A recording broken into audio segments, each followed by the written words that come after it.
দেন, মসজিদ দেন, যেটাই দিলেন কুরবানি করলেন। এখানে সামাজিকভাবে যেরকমই আছে ভাঙ্গাচোরা, এই সামাজিক মসজিদের সামনে, মাঠের সামনে কুরবানির গোস্তু এক টুকরা আপনি নিবার পাইতেন না এবং ফ্রিজে ঢুকাইতে পারবেন না। না। বাজান কথা মনে রাখবেন, ঢুকাইতে পারবেন না। এরপরে আপনি কি করবেন? আপনি নিবারও হইতেন না, কি ফ্রিজও তো বের হইতেন।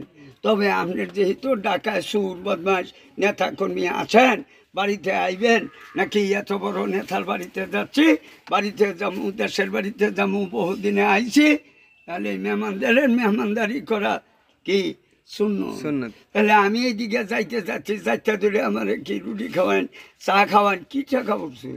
সুন্নতের কাজ, সুন্নতের কাজ এইটা আমি মনে করতে যাচ্ছি।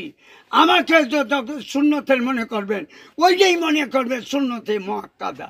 ঠিক ওই আত্মীয় লাগবো, গুড়াহ লাগবো, উডহ লাগবো, এমন তো কোনো কথা না। পানি হইলো তো হইলো। ইব্রাহিম আলাইহিস সালামের স্বপ্নে দেখাইলেন, এই ইব্রাহিম কুরবানি করো। তিনি সকালবেলা উঠছে 100 উট কুরবানি করলেন। পরের দিন স্বপ্নের মধ্যে দেখাইলে ইব্রাহিম কুরবানি করো।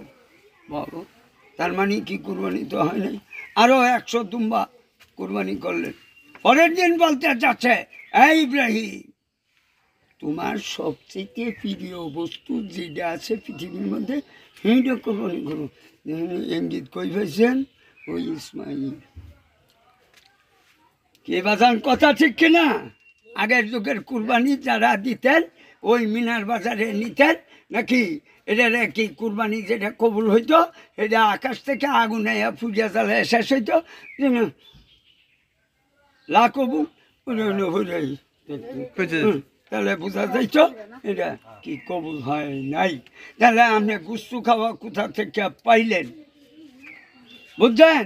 যাই হোক, এটা আবিষ্কার হচ্ছে অনেক পরবর্তী সময়ে, বিশেষ করে জিয়া রহমান যখন ক্ষমতায় নাকি দেশ পরিচালনা করেন, তখন জায়গা সৌদি আরবে দেখলেন, হায় হায় রে হায় হায়, টাকের টাক এবং টনের টন এই পশুর গুলি নাকি পাকার পড়তে যাচ্ছে।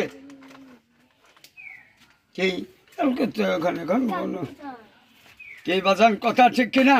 যাই হোক, জিয়া রহমান কথা বললেন, আমার দেশের মানুষ গরিব, যদি একটু প্রসেস করিয়া এটি যদি উট বেড়া দুম্বা পাঠানো যাইতো, তাহলে আমার গরিব মানুষে কেমন হইতো? গরিবে খাইব কেনা? আমরাও যখন আসছি এক টুকরা হলেও পাইছি।